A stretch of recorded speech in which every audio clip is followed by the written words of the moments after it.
அடுத்து நம்ம என்ன பார்க்க போறோம்னா மிளகாடா பார்க்க போறோம். இதுதான் மிளகா. நம்ம சாப்பிட்டோம்னா காரமா இருக்கும். ஆஹா, மிளகா தக்காளி பழம்.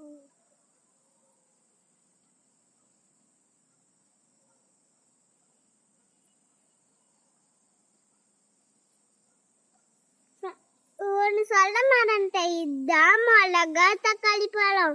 இது சாப்பிட்டா ரொம்ப ரொம்ப சுவையா இருக்கும். ஆஹா, வாழைமரம். ஃப்ரெண்ட்ஸ், உங்களுக்கு ஒன்று சொல்ல மறந்துட்டேன். இதுதான் வாழைமரம்.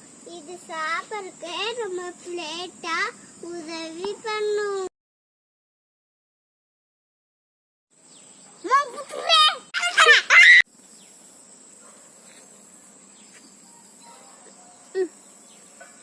இதுதான் மிளகா.